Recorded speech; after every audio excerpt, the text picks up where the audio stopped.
नगरपालिकेच्या निवडणुकात त्यांनी काय सुरुवात केली की बा विकास कामं व्हायची असतील तर मला मतं द्या, कारण तिजोरीची किल्ली माझ्याकडे आहे. मी त्यावर असं म्हटलं की तिजोरीची किल्ली तुमच्याकडे आहे, तिजोरीचा मालक आमच्याकडे आहे. मग आता त्यांनी ठिकठिकाणी दंबाई सुरू केली. बघून घेईन, निवडणुका होत आहेत, मी राज्याचा अर्थमंत्री आहे. त्यावेळेस म्हटलं की बा दंबाजी करू नका, गृहमंत्री आमच्याकडे आहे. आता असं तर नाही ना की कुबडी बनून आले आणि आता लोणनं बनले. राष्ट्रवादी अजित पवारांच्या बाबतीत विशेष करून रेव्हेन्यूची एक सभा म्हणजे 2-5% मतं फिरतात. तर त्यांना जर पिंपरी चिंचवड हे अजित पवारांना बाय द्यायचं असेल तर त्यांनी टाळलं असतं सभा द्यायला. म्हणजे मग राज्याच्या तिजोरीची चाबी ज्याच्या हातामध्ये आहे त्याला महापालिकेचा अर्थकारण कळत नाही असा त्याचा अर्थ होतो. तर आपण 2 ठाकरेंना एकत्र यायला पर्याय नाही, ही अपरिहार्यता नसेल आणि केवळ मराठी माणसाचं हित विषय असेल तर 20 वर्षामध्ये का नाही तुम्ही एकत्र आला. ते कसं असतं, ऑड जे घडतं ते जास्त प्रोजेक्ट होतं. आता 165 पैकी 157 8 RP आहे, 157 जणांना तिकीट मिळाली. आत्ता कागद पिंगून यायला बसू त्यातले 130 तर परंपरागत BJP कार्यकर्त्यांच्या. ते अमोल बाळवलकरांचं नेमकं काय झालं म्हणजे काय आज तरी मला माहीत नाही बाबा. आता आपण बोलतो की मित्राचा मित्र तो आपला मित्र, मित्राचा शत्रू तो आपला शत्रू. तर आता मित्राला आणखी एक मित्र जोडला गेला आहे, जरी कुटुंबातला असला तरी देखील. तर त्या मित्राचं काय, तिसऱ्या मित्राचं काय? अजूनही चौकशी सुरूच आहे. बरं. आणि पार्थ पवारांच्या लिंक्स समजा सापडल्या तर पार्थ पवारांना कोणीच वाचू शकणार नाही. 29 महापालिका सगळे महापौर युतीचे होतील, त्या व्यतिरिक्त नाही होणार.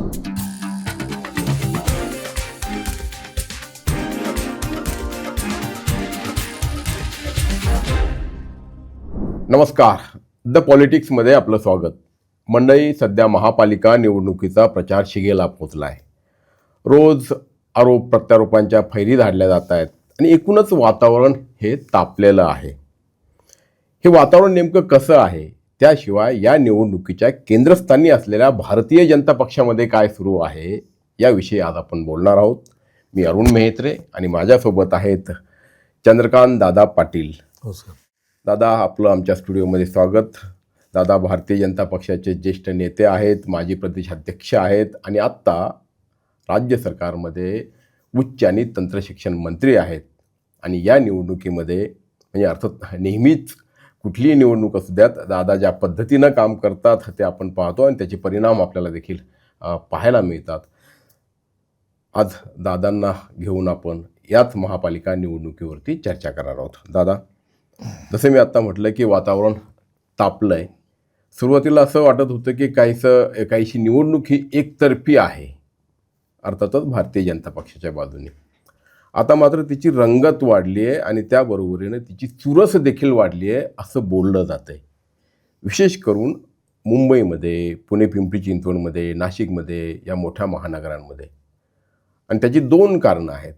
एक तर म्हणजे मुंबईसह काही ठिकाणी 2 ठाकरे बंधू एकत्र आले, शिवसेना मनसे, आणि दुसऱ्या बाजूला दोन्ही राष्ट्रवादी एकत्र आल्यात, ते एक कारण. तुम्हाला असं वाटतं की या गोष्टींमुळे, या गोष्टींचा परिणाम म्हणून या निवडणुकीतली चुरस वाढली आहे? बरोबर आहे. काँग्रेस हा जवळजवळ देशातून परंतु महाराष्ट्रातून पूर्ण हद्दपार झाला. नगरपालिकेच्या निवडणुकीमध्ये तर एकूण 288 पैकी 129 तर BJPचे आल्या आणि 30 नगरपालिका अशा आहेत की जिथे नगराध्यक्ष, भोर सारख्या ठिकाणी नगराध्यक्ष हरलो, पण खाली 21 पैकी 16 आल्या. म्हणजे उपनगराध्यक्ष आता BJPचा होईल. 2 दिवसात आहेत निवडणुका त्या. त्यामुळे 129 + 30 अशा 159, म्हणजे राऊंड फिगर 160मध्ये डायरेक्ट BJP आली आणि क्रमांक 2ला एकनाथजींची शिंदे सेना जी आली त्यांना 50, तिसऱ्या नंबरला अजित पवार आणि काँग्रेस कुठेतरी.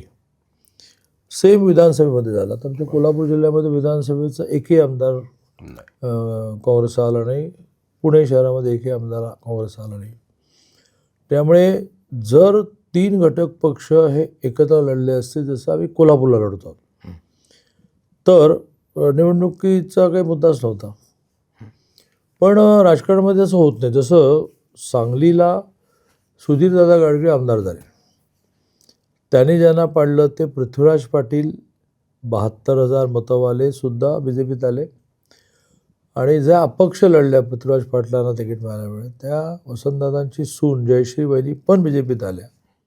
मग मला असं वाटलं की आता सांगलीच्या राजकारणात काही उरलं नाही, कारण 1,06,000 मतवाले सुधीर गाडगे बरोबर, 72,000 मतवाले पृथ्वीराज पाटील बरोबर आणि 55,000 का 53,000 मतवाले जयश्रीताई बरोबर. आता काय उरतं समोर? तसं नाही झालं. शरद पवार काँग्रेस, राष्ट्रवादी, अजित पवार काँग्रेस, शिवसेना, हां, त्याच्यानंतर अपक्ष विश्वजित पाटील, अपक्ष आमचा खासदार, हे सगळे एकत्र आले, कोण राहिलेच नाही शिल्लक. आणि मग मात्र काटेकी टक्कर सुरू झाली. म्हणजे संजय पाटलाला ज्या विशाल पाटलाने पाडलं, उशाली तिथे आहे, तो संजय पाटील तिथे आहे. विशाल पाटील म्हणजे वसंतदादा घराणं आणि राजनबाबू घराणं त्याच्यातून सुई जात नाही. तो विशाल पाटील अपक्षही तिकडे आहे, जयंत, असं सगळं ते झालं. त्यामुळे राजकारणात वेगळ्या कारणाने म्हणजे कधी कधी आमच्याने असं म्हणतात कार्यकर्ते सुद्धा शांत बसू देत नाहीत. बरं. ते उचकवत असतात की निवडणूक नाही म्हणजे काय मजा काय आहे. मुंबईत मात्र तसं नाही. From the day one Uddhavji राजसाहेब एकत्र येण्याचा प्रयत्न चाललाच होता आणि त्यामुळे सोपी नाही हे आम्ही गृहीत धरलं होतं. कारण दोघंही भावांचं मुंबईशी अस्तित्व झालं. पुण्यामध्ये सेम काँग्रेस संपली होती तेव्हा आम्हाला वाटतं वन वे आहे, तसं झालं नाही. तर आत्ता अशी स्थिती आहे की कुठेच नाशिक सहित, जळगाव सहित, धुळ्यासहित, पुणे, पिंपरी, कुठेच ही एकतर्फी निवडणूक नाही आहे. कुठे कमी संघर्ष आहे, जसं कोल्हापूरला तिन्ही पक्ष व्यवस्थित जागांचं वाटप झाल्यामुळे 81 पैकी 65 येतील. इचलकरंजीमध्ये पहिली निवडणूक महानगरपालिका, त्याच्या आधी नगरपालिका होती, तिथे इचलकरंजीमध्ये म्हणजे आवाडे आणि हळवणकर दोघे एकत्र आले, पण वे 65 पैकी 55. आणि it not necessary in Sangli. गेल्या वेळेला मिळालेले 41 आम्ही मेंटेन करून 4ने वाढतो आहोत, 45 हो. पण आधी वाटत होतं की काही राहिलंच नाही, 50-55 आपले. 2-3 दिवस अजूनही ही चुरस टिपेला जाईल. कारण शेवटी एक 10% मतं ही अनिर्णित, ज्यांचा निर्णय झाला नाही, अशी राहतातच. काही तर त्यातलं 1%-2% हे मतदान केंद्र आज जाईपर्यंत निर्णय करत नाही आहेत. ती कुठल्या सर्वेमध्ये पकडली जाते, ते चुरस आहे. बरं. आणि मग अशा सगळ्या पार्श्वभूमीवरती काही ठिकाणी मैत्रीपूर्ण लढत, म्हणजे विशेष करून पुणे पिंपरी चिंचवडमध्ये स्वतः मुख्यमंत्री त्याविषयी बोलले होते राष्ट्रवादीसोबत, म्हणजे अजित पवारांसोबत. तसं झालं नाही. तसं आता होत नाहीये. मैत्रीपूर्ण लढत सोडत म्हणजे जी कुस्ती एका अर्थाने सुरू झाली आहे आणि म्हणजे ते रोज अगदी शिवसेना- तुमच्यावरती अजित पवार म्हणजे पिंपरी चिंचवड असू द्यात किंवा पुणे, म्हणजे पुण्यामध्ये काय त्रिकुटाचा उल्लेख करणार, पिंपरी चिंचवडमध्ये मग सत्तेचा माज झालाय अशा पद्धतीचे शब्द वापरणार. ही जी त्याला काय म्हणायचं म्हणजे ज्या वेळेला हे तिघे बसत होते त्यावेळेला ही स्ट्रॅटेजी ठरली की 17 ते 22 5 वर्षाची मुदत संपल्यानंतर जी निवडणूक व्हायला पाहिजे ती न झाल्यामुळे इच्छुकांच्या 2 बॅचेस तयार झाल्या. एक 22 वाली आणि तोपर्यंत नवीन जनरेशन आली 25 वाली. तेव्हा आपल्या आपल्या पार्टीतच लोकांना तिकीट देण्याची आपली मारामार असल्यामुळे आपण युती करूया नको, नाहीतर मग आपलेच कार्यकर्ते काँग्रेसकडे, उभाटाकडे शिफ्ट होतील. सेकंड थिंग म्हणजे अजितदादांना देवेंद्रजी असं म्हणाले की तुमची म्हणून एक वोट बँक आहे जी आमच्याशी असोसिएट व्हायला तयार नसते, तुम्ही इकडे आलात तर ती काँग्रेसकडे जाईल. तर बेटर निवडणुकीनंतर बघू, पण एकमेकावर बोलायचं नाही.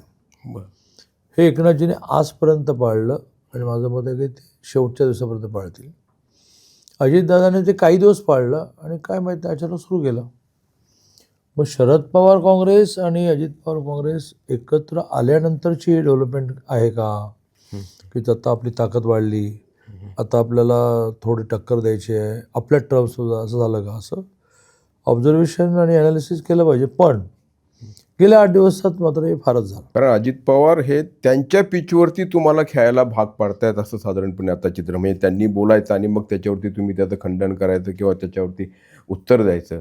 आणि सगळ्यात खतरनाक म्हणजे ते जे त्यांनी की 70,000 कोटीचा घोटाळ्याचा आरोप असूनही मी आता त्यांच्यासोबत सरकारमध्ये आहे, तर हे खूपच भाजपसाठी डॅमेज करणारं ठरत नाही का? आमच्याकडे श्रेष्ठी प्रत्येक छोट्या छोट्या घटनांची दखल घेत असतात. त्यामुळे ते काय विचार करतायत, भारतीय जनता पार्टी कधी फुटली नाही, मुख्यमंत्री बदलाचा विषय आला नाही, याचं कारण ती टोकाची शिस्तबद्ध पार्टी आहे. वर्षांनी काही ते विचार केला असेल असं म्हणून आम्ही आमच्या आपापसातली चर्चाही बंद करून टाकतो. पण उत्तर म्हणून तुमच्याकडनं देखील काही इशारे दिले जातात. उदाहरणार्थ तुम्ही स्वतः देखील मध्ये बोललात की आमच्याकडे गृहमंत्री पद आहे, नाही, हे मी ध्यानात ठेवा. म्हणजे नगरपालिका काय तुम्हाला सुचवायचं त्याच्यातनं? म्हणजे एका अर्थाने त्यांना इशारा, भीती असंच. प्रत्येक विषयाची तुम्ही म्हणता सुरुवात ते करतात. नगरपालिकेच्या निवडणुकात त्यांनी काय सुरुवात केली, किंवा विकास कामं व्हायची असतील तर मला मतं द्या, कारण तिजोरीची किल्ली माझ्याकडे आहे. मी त्यावर असं म्हटलं की तिजोरीची किल्ली तुमच्याकडे आहे, तिजोरीचा मालक आमच्याकडे आहे. खूप चाललं. मग आता त्यांनी ठिकठिकाणी दमबाजी सुरू केली. बघून घेईन, निवडणुका होत आहेत, मी राज्याचा अर्थमंत्री आहे. त्यावेळेस म्हटलं की बा दमबाजी करू नका, गृहमंत्री आमच्याकडे आहे.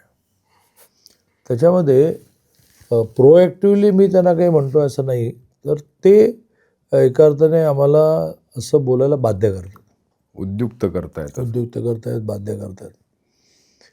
त्यामुळे असं व्हायला नको होतं असं ठरलेलं असतानाही का होतं आहे माहीत नाही मला. पण गप्प बसलात तर ते म्हणतात ते बरोबर असं होईल, या शब्दात ज्यांनी कोणी आम्हाला सांगायला पाहिजे त्यांना सांगितल्यामुळे मग आता रवींद्र चव्हाण काय प्रदेशाध्यक्ष, चंद्रशेखर बावनकुळे काय माजी प्रदेशाध्यक्ष, मी काय माजी प्रदेशाध्यक्ष, मी काय शिक्षण मंत्री, हे वाक्य ज्यावेळेला समोरून आलं की आपण शांत बसलो तर ते म्हणतात ते खरं होईल. मग आम्ही तर काय अंगावर जायला खूपच मास्टर होतो. आता असं तर नाही ना की कुबडी बनून आले आणि आता लोणनं बनले, राष्ट्रवादी अजित पवारांच्या बाबतीत विशेष करून? कारण मुळात तशी ती आवश्यकता तुमची फार नव्हती. त्याविषयी देखील कशा पद्धतीच्या प्रतिक्रिया अगदी म्हणजे भाजपमध्ये, कार्यकर्त्यांमध्ये, संघ परिवारामध्ये उमटल्या होते हे पाहिलं आपण, आणि आता तसं वाटत नाही का? 24 जणांचं मदत घेऊन, आताच्या भाषेमध्ये समजा कुबडी घेऊन अटलजींचं सरकारही चाललं. देशाचा साईज मोठा असल्यामुळे, महाराष्ट्र राज्याचा साईज मोठा असल्यामुळे एक पक्ष 51% जागा जिंकेल असं मोदीजींनी केलं. 14ला केलं, 19ला केलं. पुन्हा 24ला संविधान बदलणार आहे नावाचं खोटं वारं सुरू झालं आणि पुन्हा अशी स्थिती आली की बरोबर कोणाला ते घेतल्याशिवाय सरकार करता येणार. महाराष्ट्रात तर काँग्रेसलाही कधी एकट्याला सरकार करता आलं नाहीच. आम्ही सुद्धा शिवसेनेच्या बरोबर राहिलो, त्यामुळे शिवसेनेला फायदा झाला, आम्हाला फायदा झाला. अशा परिस्थितीमध्ये काय विचार असोसिएशनचा बरोबर राहण्याचा केंद्राने केला आहे आम्हाला माहीत नाही. तो स्वाभाविकपणे आमची कार्यपद्धती त्याप्रमाणे देवेंजींना कळत असेल. देवेंजी त्यातलं आम्हाला योग्य आहे तेच पर्क्युलेट करतात, तेच झिरपवतात. आम्ही त्याच्यापेक्षा जास्त विचारण्याच्या फंदात पडत नाही. त्यामुळे हा मुद्दा आहेच की जर आवश्यकता नाही आहे, 237वाला गव्हर्नमेंट आहे आणि यांच्याकडे सगळे म्हणून 50 पण नाही आहेत, तर मग आपण शिवसेना BJP सरकार का चालवायचं नाही, हा प्रश्न आमच्या मनात आला. तर या प्रश्नाचं उत्तर हे समोरून येईल तेव्हा बघू, अशाच मनस्थितीत आम्ही असतो. आता या सगळ्या निवडणुकीमध्ये अजित पवार जे काही बोलत आहेत त्याला प्रत्युत्तर देण्याचं काम स्थानिक पातळीवरती नेते, मग पिंपरी चिंचवडमध्ये महेश लांडगे, आणि ते काय स्तराला जाऊन बोलतात हेही पाहिलं. मग शेवटी त्यांनी अगदी एकेरी उल्लेख त्यांचा केला. एकतर तो भाषेविषयी निश्चितपणे काही आक्षेप किंवा प्रश्न उपस्थित होऊ शकतात. मात्र ते लांडगे आणि आणखी काही कार्यकर्ते किंवा तुमच्यासारखे लोक काही प्रमाणात, किंवा मुरली अण्णा मोहोळ काही प्रमाणात हे करत असताना CM मात्र, मुख्यमंत्री मात्र त्यांच्याविषयी बोलताना दिसत नाही आहेत. तर याचा काय अर्थ काढायचा? नाही, मुख्यमंत्र्यांचा नेहमीच प्रयत्न समन्वयाचा असतो. बरं. आत्ताही त्यांनी काल भोसरीला सभा महेशदादाने मागितल्यामुळे दिली. खूप हेवी शेड्यूल चालले असताना दिली. महेशवर त्यांचं खूप प्रेम आहे आणि त्यांनी महेशला समजावलं की बा असं टोक गाठणं बरोबर होणार नाही. महेशने आपली बाजू मांडली की बा उठसूट त्यांनी पिंपरी चिंचवडचा भ्रष्टाचार आणि मग यांनी आपली घरं कशी मोठी केली असं करण्याचं काही कारण पण नाही. मग यावर अजितदादांशी देवेंद्रजी बोलले आहेत की नाही मला माहीत नाही, पण ते महेशदादाशी तर नक्की बोलले की बा असं टूक गाठण्याचं काही कारण नाही. तर त्यांची बिचाऱ्यांची पंचायत ही अशी थोडीशी ओढाताणीची होते असं माझं मत आहे. कारण हे सगळं टिकवायचं तर आहे, पण टिकवताना टाळी एका हाताने वाजत नाही. तर जे कोणी आहेत त्यांनी पण नीट वागायला पाहिजे. पण त्याचा परिणाम असा आहे की सामान्य मतदार किंवा जनता म्हणजे अजितदादांच्या प्रश्नांना किंवा अजितदादांच्या आरोपांना महेश लांडगेंनी उत्तर देणं आणि CM मुख्यमंत्र्यांनी उत्तर देणं यात खूप फरक असतो. त्यामुळे असंही वाटायला लागलं आहे, किंबहुना अशी चर्चा सुरू झाली की आता पिंपरी चिंचवड हे अजितदादांना बाय दिलं की काय, आणि इथे काहीतरी ॲडजस्टमेंट झाली, अंडरस्टँडिंग झालं, अशाही याच्या म्हणजे कालपासून तुम्ही बघत असाल की असंही सुरू झालेलं आहे. नाही नाही, या आठवड्यामध्ये एका महानगरपालिकेत एकच सभा देवेंद्रजी करणार होते, करणार आहेत आणि करू शकतायत, त्याच्यापेक्षा जास्त करू शकत नाही. बरोबर.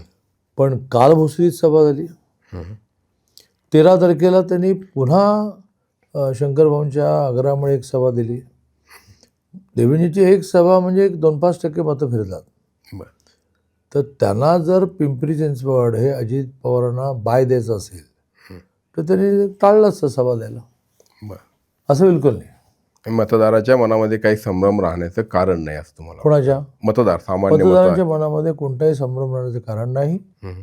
भारतीय जनता पार्टी स्वतःच्या ताकदीवर सरकार करणार आणि आवश्यकता पडणार नाही आहे, पण पूर्ण मेजॉरिटी झाल्यानंतर सुद्धा मुख्यमंत्र्यांना हा अधिकार आहे की बा यांना जरा ॲडजस्ट करा. तर ते केवळ केंद्रीय आणि राज्याच्या नेतृत्वाच्या आग्रहामुळेच होईल. अदरवाईज तुमचं तुम्ही ठरवा असं म्हटलं तर आम्ही आमची मेजॉरिटी असताना कोणालाही बरोबर घेण्याचं काही कारण असतं. काल राष्ट्रवादी काँग्रेस म्हणजे दोघांच्या वतीनं संयुक्त जाहीरनामा किंवा हमीपत्र प्रकाशित करण्यात आलं, प्रसिद्ध करण्यात की मोफत प्रवास PMPLनी मेट्रोने देणार असं त्यांनी म्हटलं आहे. आणि त्यानंतर लगोलग तुम्ही देखील पत्रकार परिषद घेऊन कसा देणार, आणि राज्य सरकार किंवा जसं त्यांनी म्हटलं की राज्याची मंजुरी लागेल त्याला, पण त्यांनी त्यालाही उत्तर दिलं की महापालिकेच्या स्तरावरती महापालिकेतून आम्ही त्याची व्यवस्था करू. महापालिकेची स्थिती एवढी आहे का? PMPLचा आत्ता तूट, मी पालकमंत्री होतो ना, ते काय सांगतो, PMPLची आत्ता तूट 1000 कोटी क्रॉस आहे. हां, मी पालकमंत्री असतानाच्या काळामध्ये कामगारांची सगळी जुनी देणी देणं, मग कोविडच्या काळामध्ये बसेस ज्या आपण हायर केल्या होत्या त्याचं भाडं या विषयावर दुमत होतं की बा बसेस चालल्यात नाही तर भाडं कुठलं देऊ. मग त्यांनी क्लॉज काढून दाखवला की बसेस चालल्या नाही तरी भाडं देणं अशी प्रोव्हिजन आहे. ते सेटल करणं, 100 रुपये मागतोयस ना तर 30 घे, 40 घे, सगळी कॉन्ट्रॅक्टरची पेमेंट, कामगारांची जुनी देणी, प्रॉव्हिडंट फंडचे विषय सगळं मी संपवले. ते संपवताना मी मदत घेतली किंवा PMRDने पण काही दिलं पाहिजे. मग PMRDने दर वर्षाला 200 कोटी देण्याचा निर्णय झाला. असं केल्यानंतर ही जी कर्ज आहे, जो तोटा आहे तो 1000 कोटीचा आहे. हे झालं PMPLचं. म्हणजे मग PMPLला तुम्हाला महानगरपालिकेतून रिएम्बर्समेंट द्यायला लागेल, जी ऑलरेडी दरवर्षी 600 कोटी देतात. 400 कोटी पिंपरी चिंचवड देतात आणि नव्याने माझ्यापर्यंत, त्यामुळे PMRD 200 कोटी देतात. याचा अर्थ आणखीन 600 कोटी द्यावे लागतील. हे महानगरपालिकेने करायचं असेल तेवढ्या मोठ्या अमाऊंटचा रेव्हेन्यू लॉस हा त्यांना कॅबिनेटमध्ये द्यावाच लागेल. ते काही सांगत. दुसरं मेट्रो एक स्वतंत्र कॉर्पोरेशन आहे. केंद्र सरकार पण त्यांना आदेश देऊ शकत नाही. ती एक कंपनी आहे. त्याच्यामध्ये 50% हे विदेशातल्या वेगवेगळ्या फायनान्शियल इन्स्टिट्यूशनची स्मॉल इंटरेस्ट रेटवरची कर्ज आहेत. म्हणजे पुन्हा रिएम्बर्समेंटचा विषय आला, म्हणजे कोणी द्यायची तर पुणे महानगरपर्यंत द्यायची. म्हणजे PMPLला 600 कोटी ऑलरेडी देत आहेत, आणखीन एक 600 कोटी द्या, आणि मेट्रोला नव्याने काय 200 कोटी द्या. एवढी पुणे महानगरपालिका श्रीमंत नाही. यापेक्षाही द्यायचं असेल तर आपल्याला हा निर्णय नगरविकास खात्यामध्येच करावा लागेल. त्याचं पॅरलल उदाहरण असं की आपल्याला 1980 साली 40% घरफाडा सवलत मिळाली, प्रॉपर्टी टॅक्स रिबेट. 2019ला इतक्या वर्षानंतर त्याची ऑडिट क्वेरी आली आणि निर्णय असा झाला की याची सगळी थकबाकी लोकांकडून वसूल करा आणि यापुढे बंद. मी खूप ताकदीने हा विषय देवेंद्रजींकडे लावून धरला. परिणामी थकबाकीला स्टे नाही, व्हॅनिश झाली. आणि नव्याने 40% रिबेट सुरू झाला. त्यावेळेला आम्हाला कॅबिनेटमध्ये फाईल न्यावी लागली, कारण तो रेव्हेन्यू लॉस आहे. बरं. That is a revenue loss. आता हे राज्याच्या अर्थमंत्र्यांना मी सांगितलं पाहिजे असं नाही. आणि मग मी उदाहरणं दिली की जर तुम्हाला एवढं काही प्रेम आहे आणि त्या प्रेमापोटी कर्ज काढावं लागलं तरी चालेल, पण मी लोकांना फ्री प्रवास देणार, तर 100% फी मुलींची भरण्याचा निर्णय आला. 900 कोटीची फाईल तुम्ही 6 महिने का थांबवली? ह्या लॉजिकने थांबवली की राज्याची आर्थिक परिस्थिती चांगली आहे. 2001 पासून 78 महाविद्यालयांना अनुदान नाही मिळालं. 2001ला निर्णय झाला की यापुढे कॉलेज मागा पण आम्ही अनुदान देणार नाही. त्याच्या आधीचे 78 राहिले. 25 वर्ष ही माणसं संघर्ष करतात. फाईल जाते, परत येते. तिसरा मुद्दा, लायब्ररी नावाचं डिपार्टमेंट माझ्याकडे येतं की ज्याच्यामध्ये 50 वर्ष पूर्ण झाली तर 2 लाख, 100 वर्ष पूर्ण झाली तर 3 लाख आणि 150 वर्ष पूर्ण झाली तर 5 लाख असं अनुदान द्यायचं. अनुदान जे अबकडं देतो त्याच्या व्यतिरिक्त द्यायचं. 17 कोटी लागणार आहे. फाईल परत आली निगेटिव्ह. 36,000 कोटी वर्षाला मुख्यमंत्री माझी लाडकी बहीण द्यावी लागल्यामुळे आपण अडचणीत आहोत. बंद नाही करायचे, अडचणीत आहोत. तुम्ही वारंवार आम्हाला कॅबिनेटमध्ये सांगता. मग इथे तर 1000 कोटी बेटीचा विषय येईल ना. जर तुम्ही काय मला वाटलं पहिलं आधी काय की मुलींना आणि महिलांना फ्री केले, असं कळलं की ती सगळ्यांनाच फ्री केली. असं कुठल्या देशात, कुठल्या राज्यात चालतं का? म्हणजे मग राज्याच्या अशा प्रकारे तरतूद करून पुणेकरांना PMPL आणि मेट्रो फ्री देणार असतील, मला आनंद आहे. माझा मुद्दा प्रोसिजरल आहे आणि माझा मुद्दा शक्य आहे की अशक्य आहे. मग तुम्ही 99 साली वीज बिल आम्ही माफ करू, 0 रुपयाची बिलं येतील असं म्हटलं, आणि मग तुम्हाला ज्यावेळेला सरकार आल्यानंतर प्रशासनाने लक्षात आणून दिलं की होणार नाही, तर तुम्ही म्हणालात की ती प्रिंटिंग मिस्टेक होती. मग आता तुम्ही मुळात सरकार तुमचं येणार नाही, मग काही आश्वासन द्या. पण आता तुम्ही जर हे आश्वासन दिलं आणि सरकार आल्यानंतर तुम्हाला ते पाळता आलं नाही, तर तुम्ही हेच म्हणणार की मी असं म्हटलंच नव्हतं म्हणून. म्हणजे मग राज्याच्या तिजोरीची चाबी ज्याच्या हातामध्ये आहे त्याला महापालिकेचं अर्थकारण कळत नाही असा त्याचा अर्थ होतो. नाही, काय झालं आहे आपल्याकडे, तुला चंद्र देईन, तुला सूर्य देईन, तुला तर मंगळ देऊन टाकतो, पहिली मतं दे, असं BJP कधी राजकारण करत नाही. देवेंद्रजींनी समजा मांडलं किंवा सांगलीत मांडलं किंवा 600 कोटी रुपये मी तुम्हाला पूर नियंत्रणासाठी देणार आहे, तर ते ऑलरेडी आले.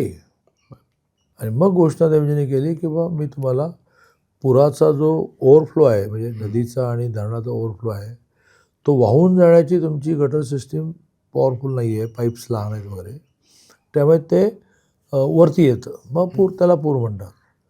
तर मी तुमच्या सगळ्या शहरातल्या गटर लाईन्स जे आहेत ते व्यवस्थित करून देतो, नाले रुंद करतो, नाले करून, तर 600 कोटी रुपये दिले.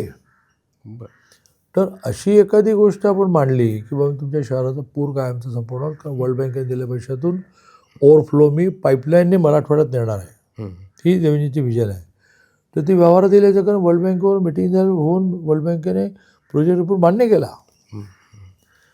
तुम्ही आपलं प्रदूषणाचं हे करू आणि बसमध्ये फ्री देऊ असं म्हणणं करू. तुम्ही हे बोलत असताना जे सांगितलं की काही फाईल्सवरती किंवा ज्या मंजुरीचा विषय जो आहे, विशेष करून म्हणजे मुलींच्या मोफत शिक्षणाचा विषय, मग महाविद्यालयांच्या अनुदानाचा विषय किंवा मग लायब्ररीचा विषय, आर्थिक शिस्त किंवा काटकसरीनं वागायला आपल्याला पाहिजे, एवढाच त्याच्या मागचा हेतू होता. म्हणजे अजित पवारांच्या वागण्याचा की त्याला मंजुरी, तेवढाच हेतू होता की काहीतरी आडकाठी आणणे असा देखील त्याच्यामध्ये असू शकतो. कारण आपण बघितलं की आघाडी सरकारच्या काळामध्ये काय घडलं होतं. शरद पवारांनी स्वतः जाहीररित्या सांगितलं होतं की पृथ्वीराज चव्हाणांच्या हाताला लकवा भरला की काय फाईल सहाय करत नाही. अजित पवारांच्या बाबतीत ते मुलींच्या शिक्षणाच्या विरोधी आहेत वगैरे म्हणून मी त्यांच्यावर अन्याय करणार नाही. ते खूप डायनॅमिक आहेत. पण राज्याची आर्थिक स्थिती ही सुधारत चालली, कारण GST आपला वाढत चालला. कारण GST व्यतिरिक्त उत्पन्न साधन काय तर डायरेक्ट टॅक्सेसचं शेअरिंग आपल्याला मिळतं, तेही यावेळेला बहुतेक 53,000 कोटी मिळालं आहे. आणि त्यामुळे राज्याची आर्थिक स्थिती सुधारत चालली असली तरी सुद्धा ती चिंताजनक आहे आणि सगळ्यांनीच काटकसर केली पाहिजे, त्याचं म्हणणं आम्हाला मान्य आहे. मग त्याच मुद्द्याला तर मी असं म्हणतो की जर अशी स्थिती असेल तर तुम्ही कुठून फ्री बस देणार आहात, एवढाच मुद्दा आहे. आणि त्यामुळेच मग प्रश्न निर्माण होतो की एखादी गोष्ट एखाद्या विभागाने जर एखादी योजना, एखादा प्रकल्प, एखादी घोषणा केली असेल आणि ती जर नागरी हिताची, समाज हिताची असेल तर त्याला रोखून धरणे, मग याचा अर्थ की या महायुतीच्या घटक पक्षांमध्ये किंवा 2 विभागांमध्ये समन्वय नाही आहे किंवा काहीतरी आलबेल नाही आहे, असा देखील त्याचा अर्थ काढला जाऊ शकतो. असं मी बिलकुल म्हणणार नाही. हं, समन्वय उत्तम आहे, हं, हं. पण उठसूट प्रत्येक कॅबिनेटमध्ये आणि व्यक्तिगत भेटींमध्ये गेल्यानंतर ते ह्या काटकसरीचा विषय मांडताच आहेत. बरं. असं म्हणून मी त्याच्यावर निर्णय करणार. दादा, महापालिका निवडणुकीच्या निमित्तानं दोन्ही राष्ट्रवादी काँग्रेस एकत्र आल्यात, त्याचप्रमाणे दोन्ही म्हणजे ठाकरे देखील एकत्र आले. हे अपेक्षित होतं का हो? म्हणजे ही अपरिहार्यता आहे, हं, हं. अपेक्षित बिलकुल नव्हतं. बरं याला माझ्या ग्रामीण भाषेत मी नाइलाज को क्या इलाज असं म्हणतो. बरं नाइलाज को कुछ इलाजच नाही ना. त्यामुळे मुंबई महानगरपालिका जर ठाकरे कुटुंबाच्या घरात ठेवायची असेल, घरात, बरं तर आपण 2 ठाकरेंना एकत्र यायला पर्याय नाही. ही अपरिहार्यता नसेल आणि केवळ मराठी माणसाचं हित विषय असेल तर 20 वर्षामध्ये का नाही तुम्ही एकत्र आलात? एक माझ्या घरी पण नाही गेलात. म्हणजे हिंदू समाजामध्ये परंपरा अशी आहे की तुम्हाला घरी उत्सव आहे, सगळं विसरून जायला, दुःख आहे, सगळं विसरून जायला, पण तुम्ही गणपतीला पण नाही गेलात. आणि मात्र आता तुम्हाला लक्षात आलं की दोघे एकत्र आले तर मरू. सेम अबाउट अजितदादा, की पुणे महानगरपालिकेच्या निवडणुकीत जेव्हा त्यांना लक्षात आलं की BJP बरोबर यायला तयार नाही आहे, शिवसेनेला मात्र घेते आहे, तर आपल्याला शरद पवारांची ताकद बरोबर घेतल्याशिवाय पुण्यामध्ये BJPला टक्कर देता येणार नाही. आणि त्यामुळे अपेक्षित होतं का? तर बिलकुल अपेक्षित नव्हतं. पण ही अपरिहार्यता निर्माण झाली. नाइलाज को क्या इलाज निर्माण झाला. त्याला आपद्धर्म असे म्हणतात. पण तेच आता धर्म नाही, आपद्धर्म.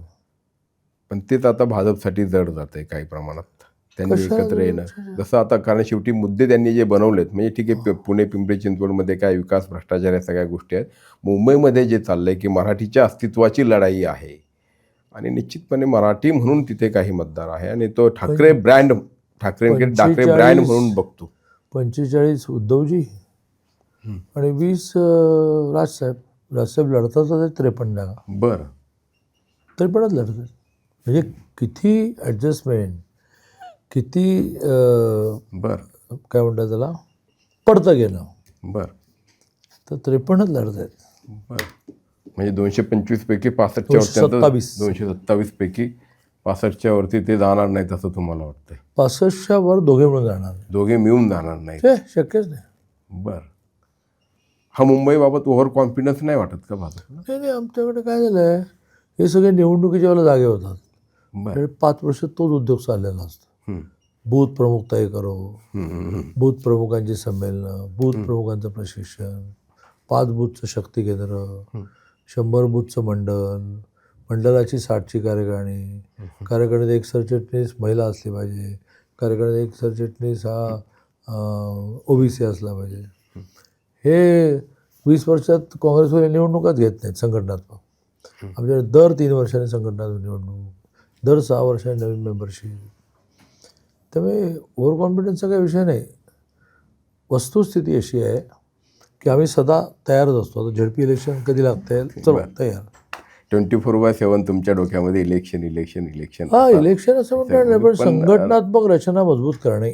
बरं दादा, अनेक ठिकाणी म्हणजे पुण्याचं उदाहरण दिलं तर 40पेक्षा अधिक विद्यमान म्हणजे किंवा जे माजी नगरसेवक झाले त्यांना 42 लोकांना घरी बसवलं. मग असा विषय सुरू झाला की निष्ठावंतांना संधी मिळत नाही. या सगळ्याचा फटका किंवा त्यातून काही नुकसान संभवत नाही का? केवळ पुणेच नाही तर इतर अनेक ठिकाणी तुम्ही असेच निर्णय घेतले किंवा सांगलीमध्ये देखील काही प्रमाणात तसं झालं.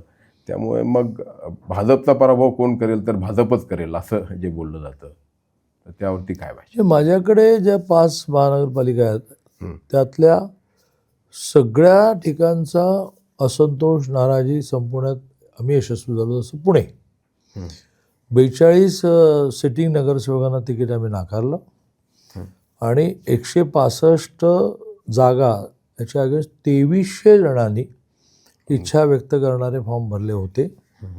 ज्याला आपण म्हणू की उमेदवारी अर्ज असंही म्हणू. म्हणजे मग एवढ्या लोकांना नाही मिळालं.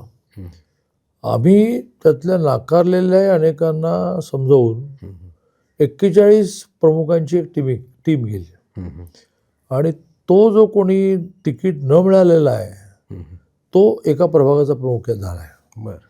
तुम्ही किंवा भारतीय जनता पक्ष एवढा बलशाली किंवा बलवंत असताना देखील मग उमेदवार आयात करावे लागतात याविषयी कायम बोललं जातं आणि त्याविषयी ठीक आहे, सामान्य कार्यकर्ता किंवा मतदार लोकांना काय वाटतं, याहीपेक्षा काही ज्येष्ठ नेते जे आहेत ते ज्यावेळेस बोलू लागतात त्याची गांभीर्यानं दखल घेण्याची आवश्यकता नाही का? उदाहरणार्थ मुनमुट्टीवार बोलले नगर परिषद नगरपंचायतांच्या निवडणुकानंतर, म्हणजे 2 वक्तव्य त्यांची महत्त्वाची आहेत. एक तर आमची कवाडा ही खुलीच होती, आमची दारं खुली करून ठेवली त्यामुळे आमचा पराभव झाला, आणि दुसरं म्हणजे की त्यांच्यासारख्या नेत्याचे किंवा कार्यकर्त्याचे त्याला मोठं होऊ दिलं नाही किंवा त्यांचे पंख एका अर्थाने छाटले गेले. तर त्याविषयी पक्ष काही चिंतन करणार नाही का? ते कसं असतं, ऑड जे घडतं ते जास्त प्रोजेक्ट होतं.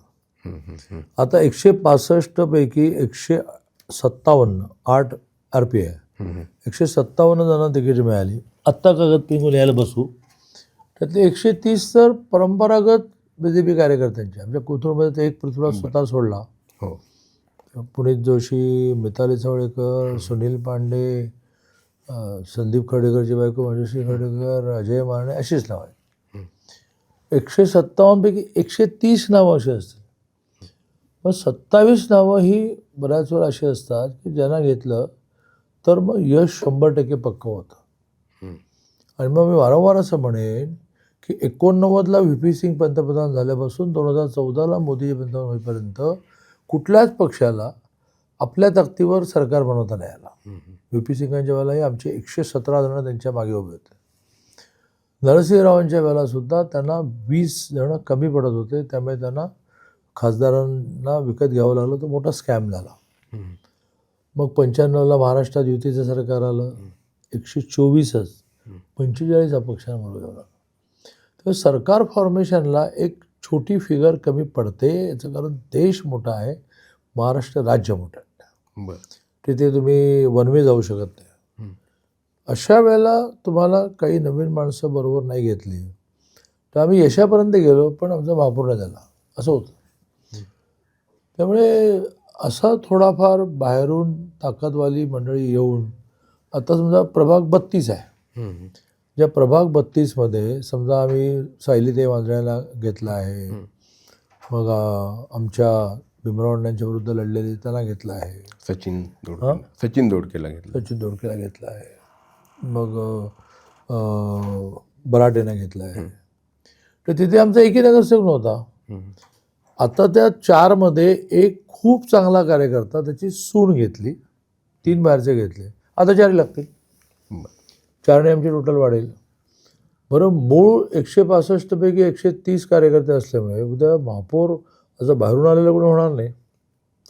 तो गड्ड्यातला मागे जसं मुक्ताताई टिळक झाल्या आणि मग पुढे मुरलीधरांना मोळ झाला, तसेच होतील ना.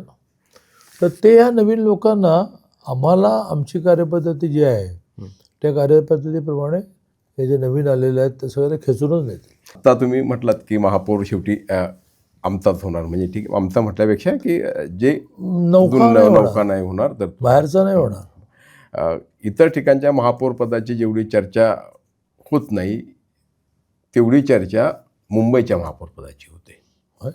आणि तिथे मग सुरुवातीला मुंबईचा महापौर हा हिंदू होईल, त्याच्यानंतर मग शेवटी ते बुमरँग ठरते की काय असं वाटायला लागलं, आणि मग आपल्याला की मुंबईचा महापौर हा मराठी होईल असं बोलावं लागलं. तर काय नेमकं त्या मुंबईच्या महापौर पदाबद्दल तुमची भूमिका काय? निकाल तर लागायचा आहे, काय कोण व्हायचा तो होईल. आमची भूमिका हीच आहे की मुंबईचा महापौर हा मराठीच असला पाहिजे आणि मुंबईचा महापौर हा हिंदू असला पाहिजे. बरं. नॉन हिंदूचा विचार करण्याचं काम हे काळाच्या ओघात ही भूमिका नव्हती बदलली, तर ते उद्धवजींचं काम आहे. बरं. आजही ते मोठ्या प्रमाणात मुस्लिम वस्त्यांमध्ये मतं मागण्यासाठी फिरत आहेत. तर आमची भूमिका ही हिंदू म्हणताना मराठी अशीच होती. बरं. लक्षात आलं की जरा क्लॅरिफाय केलं पाहिजे, ते क्लॅरिफाय केलं. पण त्याचा अर्थ असा आहे का की मुंबईत राहणारा किंवा जो मुंबईत आता मुंबईकर झाला आहे, पण बाहेरून आलेला आहे, बाहेर राज्यातला आहे, परप्रांतीय ज्याला आपण म्हणतो, तो मराठी असाही त्याचा अर्थ होतो. असं नाही करता येणार, असं नाही म्हणता येणार. बरं. त्याचं कारण शेवटी प्रत्येक भाषेला त्यांचं म्हणून एक राज्य आहे. आणि त्यामुळे नगरसेवक होणं वेगळं, आमदार होणं वेगळं. उद्या महाराष्ट्राचा मुख्यमंत्री नॉन मराठी करता येईल का? संख्या सायझेबल असते नॉन मराठींची महाराष्ट्र विधानसभेत, तसं नाही करता येणार ना. त्यामुळे त्या भाषेची, त्या राज्याची काही एक अस्मिता असते. आणि ती अस्मिता म्हणजे असं नाही आहे की तो राज्याचा विकास करणार नाही आहे, तो त्याचं जे मूळ राज्य आहे तिकडेच झुकाव करेल, असं नाही आहे. पण महाराष्ट्रामध्ये मुख्यमंत्री मराठीत झाला पाहिजे, मुंबईचा महापौर मराठीत झाला पाहिजे, पुण्याचा महापौर मराठीत झाला पाहिजे.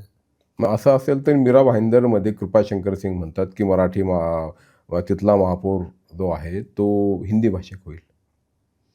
नाही, आपलं चाललंय प्रामुख्याने महाराष्ट्र, मुंबई वगैरे. पण त्यात आता शेवटी मुंबईला जोडून असलेलं मीरा भाईंदर महापालिका ती देखील आता तिथे निवडणूक होऊ घातली.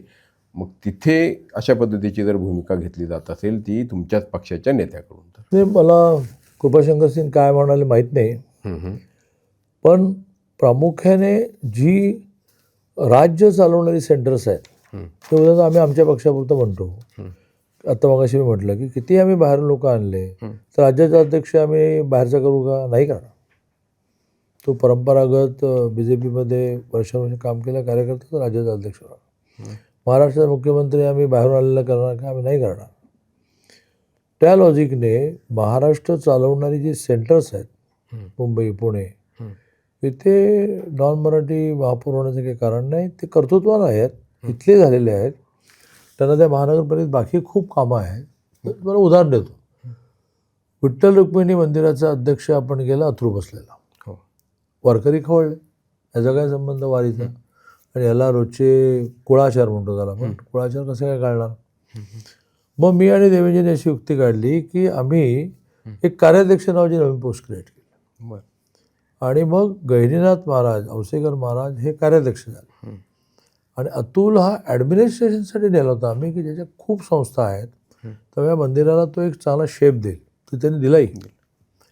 तर तसं अमराठी कर्तृत्वान आहेत की नाही आहेत, इथलेच झाले की नाही झाले, पण चेहरा जो म्हणतो आपण तो महाराष्ट्राच्या मूळ माणसाचाच राहील. आणि ह्याला खूप अशा प्रकारच्या पोझिशन येता येईल जे ऑलरेडी महाराष्ट्राच्या मंत्रिमंडळामध्ये मंगलप्रभात लोढा आहेतच.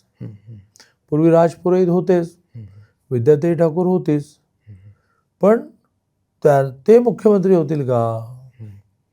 तर त्याचं उत्तर आज तरी नाही असंच आहे. कारण या विषयाला दुसरी पण बाजू आहे, म्हणजे भाषेच्या किंवा धर्माच्या आधारावरती ध्रुवीकरण करणे हे काही संविधानाला अपेक्षित नाही. मग ते राज्य, मग त्यामुळे एका बाजूला अस्मिता आणि भावना आणि दुसऱ्या बाजूला मग कुणीही कुठल्या राज्यात असलं तरी शेवटी तो या देशाचा नागरिक आहे, भारतीय आहे, असा देखील एक विचार आहे. काँग्रेसने तसं काल परवा माझं काँग्रेसचे प्रदेशाध्यक्ष त्यांच्याशी बोलणं झालं, तर त्यांनी परप्रांतीय चालेल पण मराठी बोलणारा असावं अशी त्यांची भूमिका आहे. म्हणजे शब्दांचे खेळ आहेत. दादा, आता दोन्ही राष्ट्रवादी एकत्र आले, तर त्यातला एक राष्ट्रवादी तुमचा मित्र पक्ष आहे.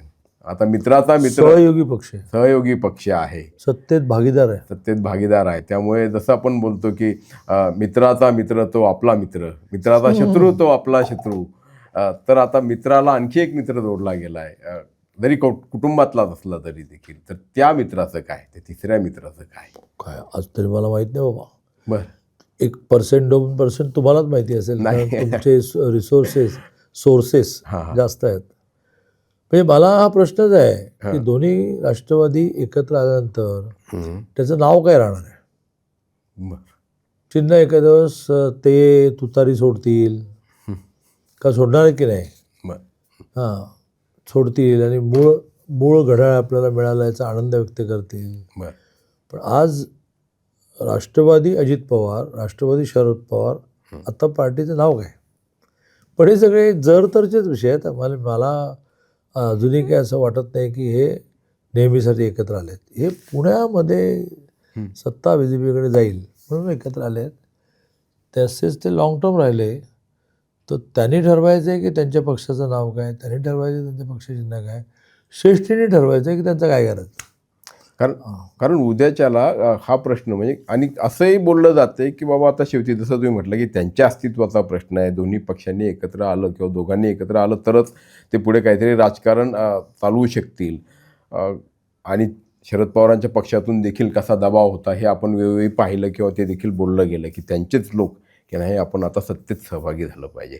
असं जर होत असेल तर मग म्हणजे कारण समजा उद्याच्याला अजितदादा म्हटले की ठीक आहे हे आपल्यासोबत येत आहेत आणि तेही आपले आहे म्हणजे ते पोटात जसं आपण म्हणतो की शिवसेनेच्या पोटात मनसे आलेली आहे तसं ते घेऊन तुमच्याकडे आले आणि सांगितलं की ठीक आहे आता मग आमचं आता दिल्लीत एरवी त्यांनी एक पद रिक्त ठेवलेलंच आहे तर आता आमच्या ताईला तिकडे मंत्री बनवा, इकडे आणखीन आपण ॲडजस्टमेंट करूयात. तर अशी देखील शक्यता नाकारता येत नाही. त्यावेळी तुमचं म्हणजे तुम्ही त्यांचं स्वागत कराल का या सगळ्या नातेसंबंधांसह या सगळ्या गोतावळ्यासह? असा निर्णय करणारी ऑथॉरिटी मी नाही. बरं. असा निर्णय ठरल्यानंतर त्याची अंमलबजावणी करण्याचा शिपाई मी आहे. त्यामुळे सत्तेसाठी भारतीय जनता पक्ष हा कुठल्याही स्तराच्या ॲडजस्टमेंट करतो अशा एक प्रकारचा आरोप किंवा टीका ही अलीकडच्या काळात होते. मग त्याच्यामध्ये लोकांना आयात करत असताना देखील म्हणजे अगदी की उदाहरणार्थ कलाटे नावाची एक व्यक्ती जी आहे की जी मोहन भागवतांवरती सरसंघचालकांचा उल्लेख ज्यांनी एकेरी केला होता. कुणीतरी पुण्यातला एक व्यक्ती असा आहे की ज्यांनी ज्या दिवशी काय मांस वाटप केलं होतं किंवा अंबरनाथमध्ये आत्ता काय घडलं आहे. तर यातनं भारतीय जनता पक्षाची एकूणच प्रतिमा डागाळली जात नाही का आणि त्याचा परिणाम किंवा दुष्परिणाम तुम्हाला संभवत नाही का? पुन्हा तेच म्हणेल 165 मध्ये ज्यावेळेला 100 जागा या बाहेरून आलेल्यांना आणि 65 जागा परंपरागत काम करणाऱ्या कार्यकर्त्यांना असं ज्यावेळेला त्याचं प्रमाण व्यस्त होतं त्यावेळेला तो चिंतेचा विषय असतो. असा एका दुसरा निर्णय हा आपद्धर्म म्हणून धर्म नाही आपद्धर्म म्हणून करावा लागतो. तो त्या वेळेच्या आवश्यकतेपोटी झालेला निर्णय हा टोटल संघटनेच्या कल्चरवर आणि संघटनेवर हवी होत नाही. बरं. एकूणात आता राज्य आणि देश पातळीवरचा विचार केला तर अमित शहा देखील बोलले होते की भविष्य काळामध्ये आपल्याला कुबड्यांची गरज पडणार नाही अशा पद्धतीनं आपल्याला काम करायचं आहे. त्या कुबड्या मुक्तीच्या दिशेनं तुमची वाटचाल सुरू झाली आहे का किंबहुना तसे प्रयत्न तुमचे आत्ता सुरू आहेत का आणि कधी हा आपद्धर्म जो आहे त्यापासून तुम्हाला कधी मुक्त मिळणार आहे? काय झालं की राजकारणामध्ये आणि व्यक्तिगत जीवनात सुद्धा कधी काय होईल हे सांगता येत नाही. आता 19ला सरकार जाण्याचं काही कारण होतं का हो? आणि ते गेले नसते तर हे सगळे प्रश्नच निरर्थक होते. पण एका मुख्यमंत्री पदाच्या खुर्ची पायी उद्धवजींनी स्वतःचं नुकसान केलं, राज्याचं नुकसान केलं आणि आम्हा सगळ्यांना आपद्धर्म नावाचा नवीन शब्द आला. आता ही स्थिती बदलण्याचा प्रयत्न आमचा प्रतिदिन चाललेला असतो. असं म्हणत एकदा 29ची निवडणूक आली तर त्यावेळेला आम्ही सरकारमध्ये आलो नाही ते चालेल पण आम्ही कोणाला बरोबर येणार नाही असं म्हणता येईल का? नाही म्हणता येणार. पण ह्या उरलेल्या 4 वर्षामध्ये विधानसभेसाठी उरलेल्या 3 वर्षामध्ये लोकसभेसाठी आम्ही इतके स्ट्रॉंग झालो तर स्वाभाविकपणे असा विषय येईल की आपण आपल्या ताकदीवर लढू. पण सगळ्या प्रयत्नांचं फायनली आपल्याला पाहिजे ते यश मिळतंच असं नाही. याचं मोठं उदाहरण 19 आहे. बरं. आणि तुमच्या या प्रयत्नांकडेच एका वेगळ्या दृष्टीने बघितलं जातं. त्यामध्ये उदाहरण देता येईल एकनाथ शिंदे यांचं की आज ना उद्या त्यांचं चिन्ह जाईल आणि मग भाजपवाले त्यांना कशा पद्धतीनं लात मारून बाहेर काढतील हे तुम्ही बघा असं ज्यावेळेस संजय राऊत म्हणतात तर ती देखील शक्यता नाकारता येत नाही. किंबहुना दुसरी एक बाजू त्याची की मग तुम्हाला त्यांना सामावून घ्यावं लागेल. मग संजय राऊतांना त्यांचं वैशिष्ट्य आहे मात्र त्यांना खूप मोठा सन्मान केला पाहिजे की एखादी गोष्ट ही काल्पनिक कशी रंगवायची आणि ती रंगवता समोरचा माणूस हा एकदम कन्फ्यूज होतं की हा म्हणतो ते खरं आहे की काय आहे.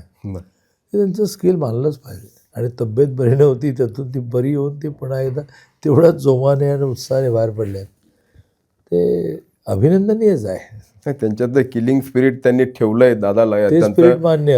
आणि खोटी गोष्ट खरी आहे, खरी गोष्ट खोटी आहे हे भासवण्याची त्यांची ताकद खूप मोठी आहे. आणि आता दोघांना एकत्र आणणे म्हणजे जसं शिल्पकार त्याचे देखील त्यांच्याकडे बघितलं जातं. म्हणजे जसं आता आपल्याकडे युतीचे शिल्पकार होते प्रमोद महाजन आणि मुंडे साहेब, तसं दोन बंधूंना एकत्र आणणारे शिल्पकार म्हणून संजय राऊतांकडे बघितलं जातंय. त्यामुळे युती तोडणारे शिल्पकार तेच. महाराष्ट्रामध्ये मुख्यमंत्री हे नॅचरली देवेंद्रजी होत होते, ते तोडणारे तेच. आता या दोघांना आणणारे ते. शरद पवारांना म्हणजे एका अर्थाने ती युती करणे काँग्रेस असे ते महाविकास आघाडी, त्यामुळेच त्यांचा सत्कार केला पाहिजे. राज ठाकरे म्हणजे ती महाशिव आघाडी होती, हो त्याला पवारसाहेबांनी विरोध केला की आम्हाला महाशिव आघाडी. इकडे तर छत्रपती शिवाजी महाराज की जय. पण मुस्लिम मतांच्या मोहापायी महाशिव आघाडी हे त्याचं मूळ नाव, मी सगळ्याला साक्षी आहे, बरं बदललं गेलं, महाविकास आघाडी गेली. हे उद्धवजींच्या गळी उतरणारेही संजय राऊत. बरं. राज ठाकरेंविषयी तुम्हाला काय वाटतं? म्हणजे आता खरं तर त्यांनी अनेकदा तुम्हाला मदत केली आहे, म्हणजे एवढे चांगले संबंध राहिले. असंही वाटत होतं की कदाचित ते तुमच्यासोबत असतील या महापालिका निवडणुकांमध्ये. काय त्यांच्याविषयी वाटतं तुम्हाला? कारण एवढं खरं तर अभ्यासू नेतृत्व आहे, चांगलं वक्तृत्व आहे. आता ते इतके मोठे आहेत की त्यांच्यावर मी काही टिप्पणी करणं बरोबर नाही की असे ते धरसोड वृत्ती का ठेवतात. कसं असतं की सातत्य, कन्सिस्टन्सी माणसाला मोठं करते. बरं त्या सातत्याच्या बाबतीत असं नम्रपणे माझं म्हणणं आहे की थोडं निदान परसेप्शन तरी त्यांच्याबद्दल असं जातं की हे सारखी आपली भूमिका बदलत असतात. बरं. काय इतके मोठे आहेत, आपण काय बोलायचं. दादा अगदी काही मिनिटं तुमची घ्यायची. मला माहिती आहे तुम्हाला हा गडबड आहे सगळ्या प्रचाराची. काल परवा काँग्रेसचे प्रदेशाध्यक्ष भेटले होते. ते म्हटले की आम्हाला सगळीकडनं ब्लॉक केलं आहे. म्हणजे सत्ता आणि पैशाचा असा वापर चालला आहे किंवा गैरवापर चालला आहे की अगदी आम्हाला प्रचारासाठी हेलिकॉप्टर देखील मिळू नये अशी परिस्थिती आहे. आणि म्हणून मी बाय रोड किंवा रेल्वेने फिरतो आहे. तर भाजप असा का वागतोय? म्हणजे काहीच दयामाया या विरोधकांच्या बाबतीत का नाही तुम्ही दाखवत आहात? किंवा एवढी प्रगल्भता का दाखवत नाहीत? जरी विरोधक असले तरी शेवटी लोकशाहीमध्ये सगळ्यांना आपले विचार लोकांपर्यंत पोहोचवण्याची संधी मिळाली पाहिजे. ज्या इंदिरा गांधींनी आणीबाणी आणून तुम्हा पत्रकारांसहित 20 लाख लोकांना 19 महिने जेलमध्ये टाकलं, तुम्हाला लिहायचं स्वातंत्र्य नव्हतं, तुम्हाला बोलायचं स्वातंत्र्य नव्हतं, निवडणुकांचा तर पत्ताच नव्हता, त्या काँग्रेसला असं वाटतं काय की लोक विसरले आहेत? बरं. त्यामुळे तुम्ही याच्यापेक्षा भयानक गोष्टी केलेल्या आहेत. लोकशाहीचा खून केलेला आहात तुम्ही. बरं. म्हणजे अलाहाबाद कोर्टाने तुमच्या विरुद्ध निर्णय दिला, तुम्ही आणीबाणी लावून टाकली. घटनेमध्ये बदल, म्हणजे घटना बदलणार आम्ही असं आमच्या नावाने शंका केला. सर्वसामान्य माणसाला कळलं की अशी काही घटना बदलण्याचं यांच्या डोक्यातही नाही आहे. तुम्ही बदलले त्याचं काय? किती बदल तुम्ही केले? धर्मनिरपेक्ष हा शब्द कोणी आणला? पासून लोकांनी निवडून दिलेले राज्य बरखास्त करता येतील का त्यांना, हे कोणी आणलं? आणि त्यामुळे पुन्हा एकदा 80ला जेव्हा इंदिरा गांधी पंतप्रधान झाल्या त्यावेळेला ह्या कलमाचा वापर करून त्याने 22 राज्य बरखास्त केली. अरे, लोकांनी निवडून दिलेली सरकार तुम्ही बरखास्त करता, 20 लाख लोक जेलमध्ये ठेवता, निवडणुका घेत नाही, तर काय कुठल्या तोंडाने बोलता आणि काय चाललंय? म्हणजे मग म्हणून काय तुम्ही त्यांचा सूड घेता की काय अशा पद्धतीने? सोडाचा मुद्दा नाही, मुद्दा सोडाचा नाही. तुम्ही एकदा हे एस्टॅब्लिश केलं की नाही, राष्ट्रीय स्वयंसेवक संघावर तुम्ही 3 वेळा बंदी आहे. 3 वेळा बंदी आहे. संघ आहे, ते सगळ्यातून अग्निदेवातून बाहेर पडतात. माझा मुद्दा असा की तुम्ही ते केल्यामुळे आम्ही हे करतो असं नाही. राजकारणातल्या बऱ्याच गोष्टी, या राजकारणात जाणारा माणूस हा यशासाठी काम करत असतो. लढू बाबा, सरकार आलं तर बरं, नाही आलं तर नाही आलं, असं करून कधी कोणी राजकीय पक्ष काम नाही करत. कुठला तरी आप नावाचा पक्ष महाराष्ट्रामध्ये कधी एक नगरसेवक निवडून येणार नसला तरीसुद्धा ह्याच अपेक्षेने काम करणार की मला महाराष्ट्राचा मुख्यमंत्री व्हायचं आहे. काय चुकीचं पण नाही आहे. दादा, निवडणुकीच्या अगदी काही दिवस आधी वेगवेगळी प्रकरणं बाहेर आली. त्याच्यामध्ये 2 प्रकरणं ज्याची खूप चर्चा पुण्यामध्ये झाली. एक म्हणजे मुरली अण्णा मोहोळ यांचं, म्हणजे जे त्या जैन हॉस्टेलच्या संदर्भात, आणि नंतर अर्थात त्याच्यावरती तो धुरा खाली बसला हे आपण पाहिलं. दुसरं प्रकरण जे आहे ते मुनवा जमीन प्रकरण, ज्याच्यामध्ये थेटपणे पार्थ पवारांचं नाव आलं. पार्थ पवारांना भाजपने क्लीन चिट दिली का? ठीक आहे, म्हणजे त्यांचं कुठे गुन्ह्यात नाव नाही, पण एकूण जे काही दिसतंय तर तो सहभाग किंवा एवढी कुठेतरी पॉवरचा वापर झाल्याशिवाय हे सगळं घडू शकत क्लीन नाही. शीट दिलेले नाही. हं, हं. अजूनही चौकशी सुरूच आहे. बरं. आणि पार्थ पवारांच्या लिंक्स समजा सापडल्या हं. तर पार्थ पवारांना कोणीच वाचू शकणार नाही. ते बरं. क्लीन चिट बीट काही दिलेलं नाही, कोणी क्लीन चिट दिली. या एकूणात महापालिका निवडणुकांमध्ये तुमची खरी लढत कुणासोबत आहे? म्हणजे लढत कारण 3 प्रामुख्यानं घटक आहेत, शिवसेना, मनसे, राष्ट्रवादी दोन्ही एकत्र, परत काँग्रेस आणि वंचित हा देखील एक. तुम्ही त्यांनाही अंडर एस्टिमेट करता की काय, असे मला वाटायला लागले की काँग्रेस वंचित सारखं. ते अंडर एस्टिमेट करण्याचा मुद्दा नाही. आमची लढत कोणाशी नाहीच आहे, आम्ही वनवे आहोत. पण असलीच तर मी म्हणतात ना की त्यातल्या त्यात कोण, तर ती राष्ट्रवादी.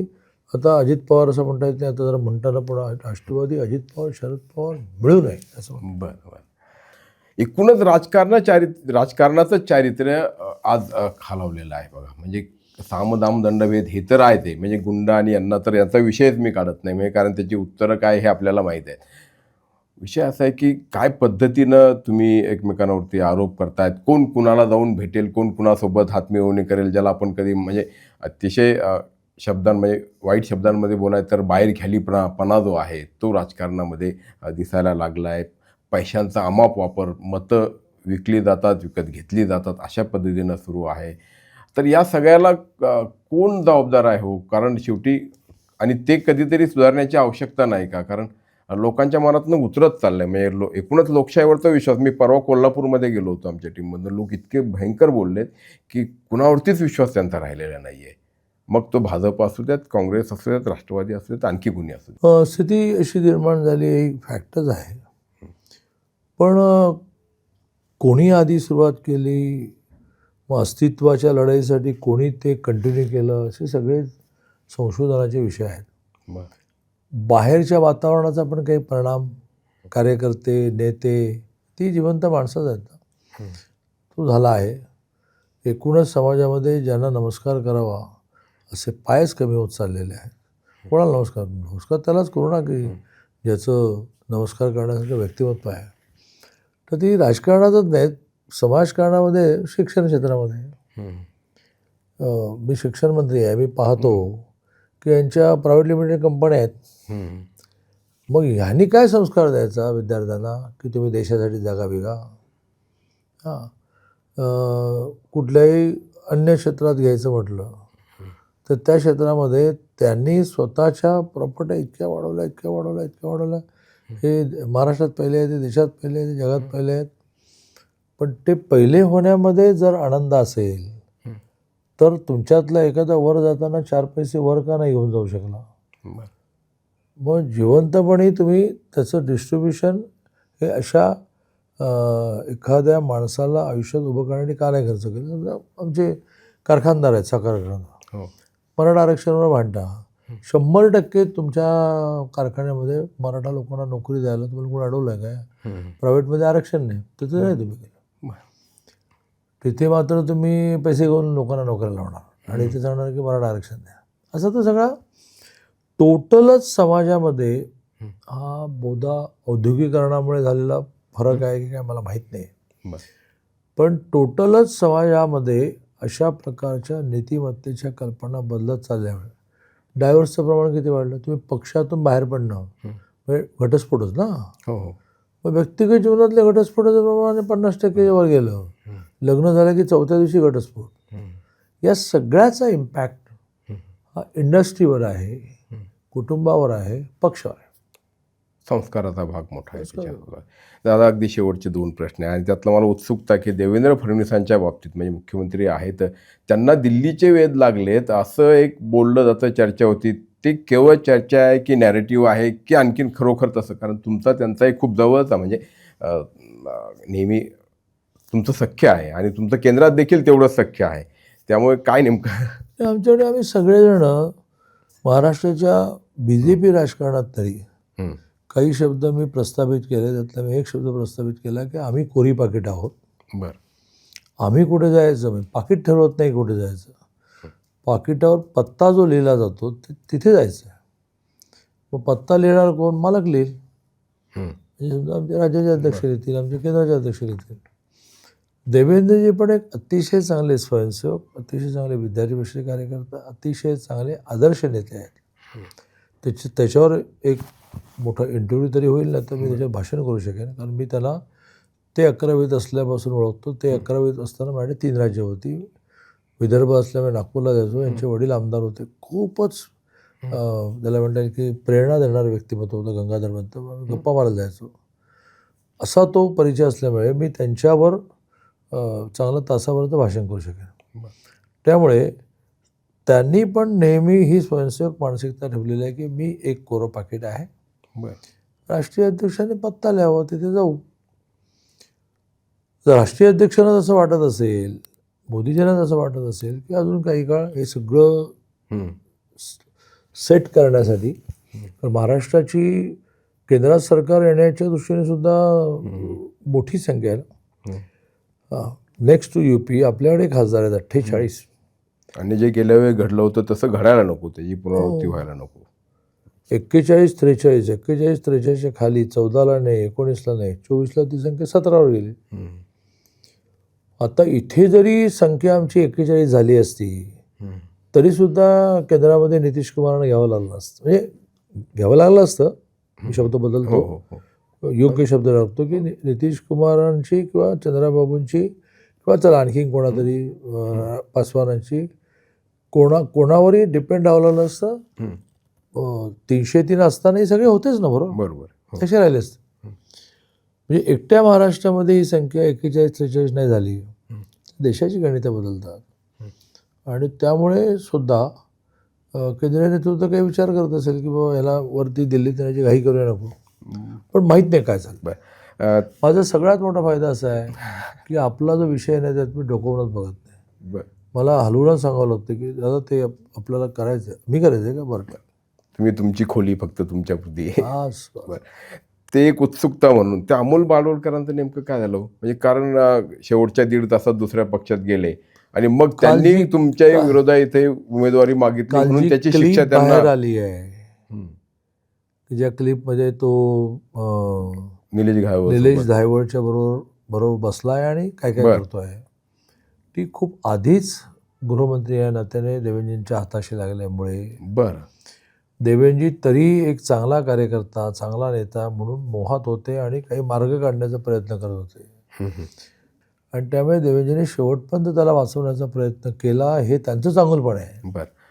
पण शेवटी तिकीट नाकारायला लागल्यानंतर त्यांनी जो काही आरडाओरडा केला, आता लोकांना अख्ख्या बाणेर बालेवाडी सुस्पाशान हा जो सुशिक्षित वर्ग आहे काय किंवा एकूण मूळ गाव आहेत, त्या सगळ्यांच्या दृष्टीने तो किती अडचणीत आला. आम्ही अडचणीत आलो असतो जर BJPचा उमेदवार असता तर. आणि नॉट ओन्ली त्या मतदारसंघापुरते आम्ही अडचणीत आलो असतो, तर आम्ही संपूर्ण शहरभर अडचणीत आलो असतो.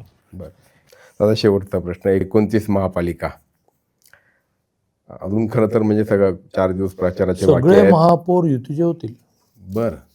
कुठे BJPचा होईल, कुठे शिवसेनेचा होईल, कुठे राष्ट्रवादी अजित पवार की राष्ट्रवादी अजित पवार शरद पवारचा होईल. पण त्या व्यतिरिक्त नाही होणार. कुठेच नाही होणार. आणि 2029 विधानसभा लांब आहे. तुम्हीच तर मगाशी प्रश्न उपस्थित केला ना की तुम्ही एकटे लढणार आहात का सगळ्यांना घेऊन लढणार आहात. इतक्या आधी सांगताच येत नाही. चला दादा, धन्यवाद. तुम्ही आलात आणि भरपूर वेळ दिलात.